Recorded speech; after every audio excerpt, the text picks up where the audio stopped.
He told me he was just hanging out with some friends. I ran into him at the mall, holding hands with another woman. I didn't make a scene. I just took a picture, sent it to his parents, and changed his Facebook relationship status to "in a complicated situation." I'm not crazy. I'm not one of those women who blows up over small things or checks her boyfriend's phone every 5 minutes. I believed in trust. Maybe too much. I met Kyle when I was 30. He was 32. We met at my cousin's barbecue in Tulsa. He wasn't the loudest or the most charming guy there, but he was calm, steady. He made a joke about how burnt the burgers were, and we just clicked. He texted me that same night asking if I wanted to grab coffee the next day. We ended up spending 5 hours talking in his truck outside that Starbucks.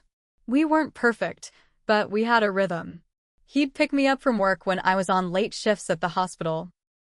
I'd bring him lunch when he had long days detailing cars. We talked about buying a house in Broken Arrow or Owasso. We even talked names for future kids. He liked Lucas for a boy, I liked Elise for a girl. 3 years in, I thought I knew him. I thought I was building something real. That Saturday changed everything. I was exhausted. I'd just finished a 12-hour shift and was running on caffeine and stress. My niece's birthday was coming up, and I needed to pick something up before the stores got packed. Carl told me that morning that he was going to hang out with some guys from his shop. Probably watching the Thunder game, he said, half distracted, tying his boots. I gave him a quick kiss and told him I'd see him later. No questions, no suspicions. I trusted him. I got to the Stonebridge Mall around 1:30. I parked near Macy's and walked in, half zoned out, heading toward the toy store near the center. I wasn't expecting to see anyone I knew, but I saw him. At first, I didn't believe it. I saw this guy walking toward the food court, and something about the way he moved caught my eye. That dragging gait Kyle always walked like his feet were too heavy for his body.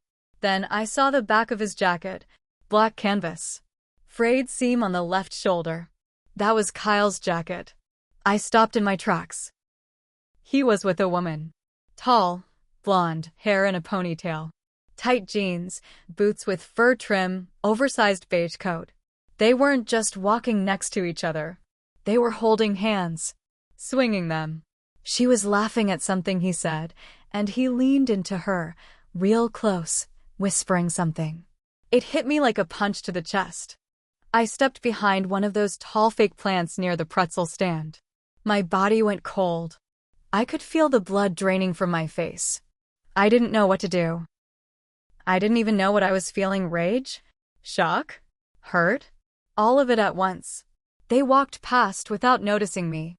I pulled out my phone with shaky hands and snapped a picture.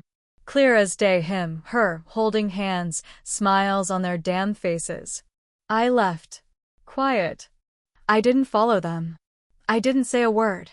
I got back in my car and sat there, hands gripping the steering wheel so tight my knuckles went white. I didn't cry. I drove home, parked, and went inside.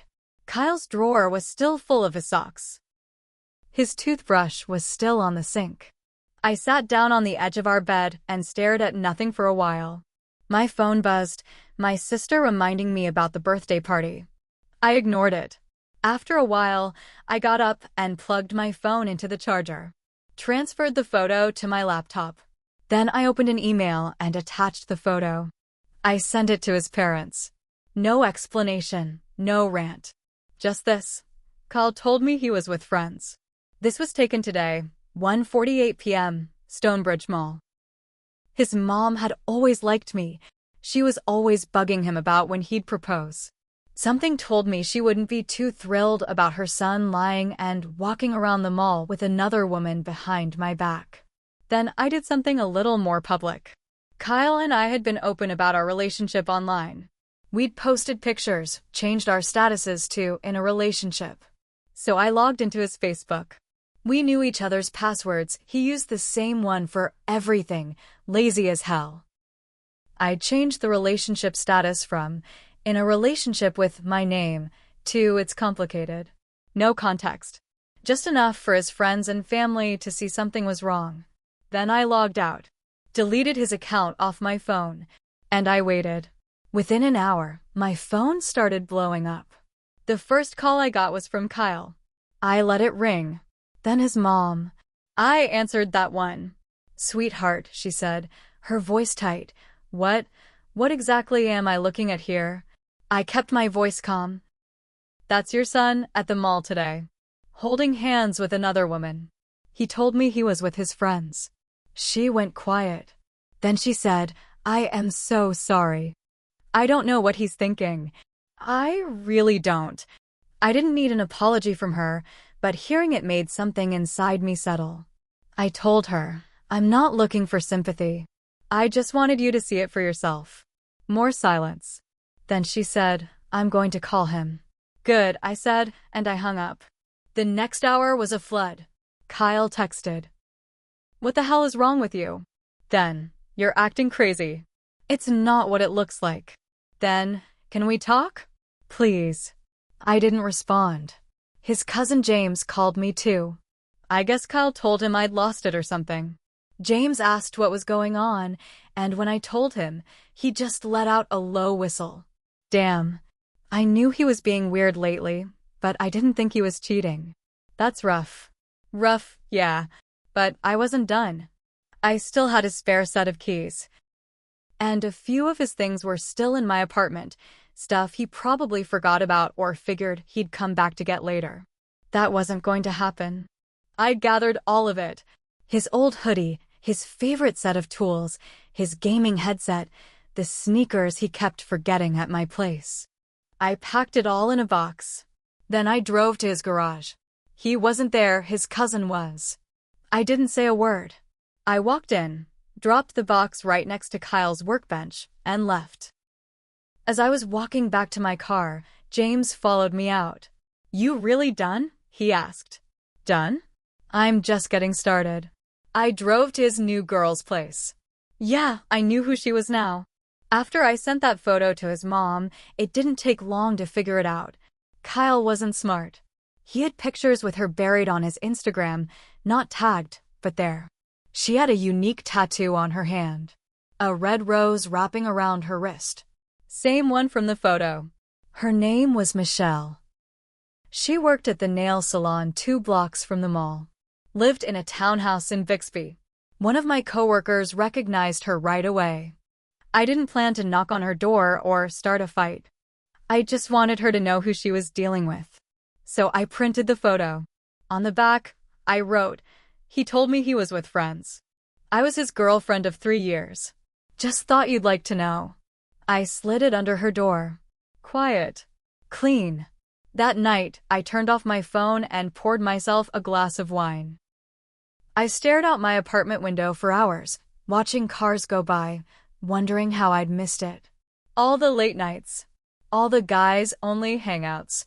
The little lies that I didn't even question because I trusted him. I wasn't sad. I was angry. He made me look like a fool. So I decided to show him how foolish he was. A few days passed. I kept quiet, stayed low. But the fire in me didn't go out, it got hotter. Kyle stopped trying to call after the 3rd day. Guess his new girlfriend had questions of her own. I didn't hear much from him, but I kept hearing from people around us. His sister texted me late one night. "I don't know what he did, but I'm sorry. You didn't deserve any of it." Even his best friend Tony, who used to roll his eyes when Kyle and I got too coupley, DM'd me on Instagram. "I always thought you were too good for him. He screwed up. Big." I appreciated it, but pity wasn't what I wanted. I wanted Kyle to know exactly how it felt to be blindsided, humiliated, and alone. So I waited. And then I struck again. See, Kyle was trying to grow his detailing business. He'd been telling everyone on Facebook and Instagram about this new monthly car wash membership thing he was doing. He even started handing out flyers with a QR code that linked to a form where people could sign up. What he didn't know was that I helped him design that form.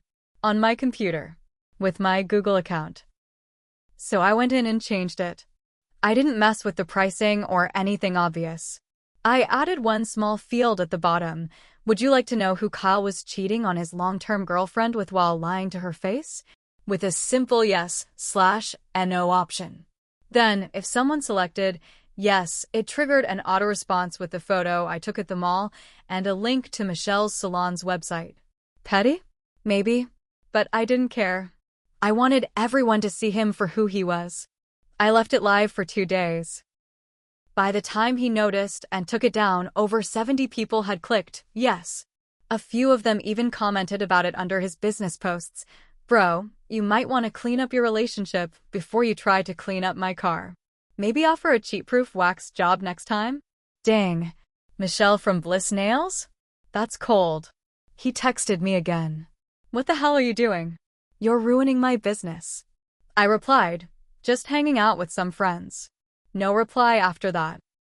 But here's where things really started to twist. One night, I get a message from a number I didn't recognize. No name, just, hey, are you the one who used to date Kyle? I almost didn't answer, but curiosity got me. Yeah, who's this? I'm his ex. From before you. I think we need to talk. Turns out, her name was Renee. She dated Kyle for almost 2 years before me. She found out about me after I posted the mall picture and people started tagging both Michelle and me in the fallout. Renee told me Kyle cheated on her too. Lied constantly. Gaslight her when she started asking questions. Eventually she found out and dumped him. But the real kicker? He never told me about her. Not once. She and I compared timelines. And that's when the floor really dropped out from under me. There was a 3-month overlap between her and me. When Kyle and I were first getting serious, those late-night calls, those coffee shop talks where I thought we were falling in love. He was still sleeping with her. And guess what else? Michelle wasn't new either. He'd known her back then too. Renee remembered her name. Kyle used to tell her Michelle was just a friend who needed help getting out of a bad relationship. Turns out, Kyle had been keeping Michelle on the side for years. Like a backup. I felt sick. All this time, I thought I was the only one being fooled. But Kyle was just running a whole damn circus. That changed everything. Because now it wasn't just about me. Now it was about the other women he hurt too. And I had an idea. I met up with Renee in person. We got coffee at a small diner off Highway 51. We were both nervous at first, sitting there like two strangers who shared a weird kind of grief. But once we started talking, it all came pouring out. Everything Kyle ever did to her, the lies, the gaslighting, the guilt trips. It was like talking to a version of myself from a few years back. We sat there for almost 3 hours. Then I said something that changed everything. I think we should warn other women. She looked at me and said, "You thinking what I'm thinking?" I nodded. We didn't want to ruin him with lies. We didn't need to. The truth was enough. So we started collecting receipts, screenshots, photos, dates, stories. Michelle didn't answer when I first reached out, but I knew someone who worked at the salon. She got the message to her. A few days later, I got a DM. It just said, "I had no idea. I feel like an idiot." I replied, "You're not." I did too. He played all of us. She agreed to help. She sent me her texts with Kyle. The dates lined up. He was juggling all of us like some kind of sick game. So we made a group. Not online, not public. Just a group chat of women who had been fooled by the same man. There were 5 of us total, once word got around. And then we planned the final hit. Kyle's birthday was coming up. His cousin James told me he was throwing a big party at the garage. He didn't know what had been going on, just thought I might want to know. I didn't say a word, but I went. We all did. Renee, Michelle, 2 others, and me. We didn't show up loud or crazy. We walked in together, calm, collected. Kyle was standing near the back with a drink, laughing with some guys from the shop. He turned, saw me, and froze. Then he saw the rest of us behind me. I wish I could describe the look on his face. His jaw locked up. His eyes darted, like a cornered animal. I walked up and said, "Happy birthday, Kyle. Got a minute?" He tried to laugh it off. "What is this? Some kind of reunion?" Renee said, "Yeah. The We've All Been Lied to by Kyle reunion." The room went dead silent. Michelle stepped forward, calm as anything, and handed him a small gift bag. He opened it. Inside was a stack of printed screenshots. Texts. Photos. Dates. All of it. He looked up, color draining from his face. "Every lie. Every cheat. All in one place," I said. People started whispering. His cousin looked confused. One of his coworkers muttered, "What the hell, dude?" He tried to talk. This is out of context." Michelle cut him off. "I was with you last weekend. You told me you loved me. After you lied to them. After you used me." He reached for her arm. She pulled away. "You don't get to touch me," she said. Then Renee walked up and handed him a mirror. Just a cheap hand mirror from a dollar store. She said, "You want someone to blame? Start here." And we left. We walked out together. No yelling. No tears. Just truth. Later that night, I got a message from James. "What the hell did you do?" He left the party. Took down his business page. He's not answering anyone. I said, I told the truth. The fallout came fast. His business tanked. Clients canceled. Reviews dropped. The photo from the mall? It started making rounds online. Someone uploaded it with a full thread of our stories. It went semi-viral in our local community. Not national news, just enough to make him a cautionary tale. His parents stopped speaking to him. Michelle blocked him. Renee moved on, got engaged 6 months later. The other women?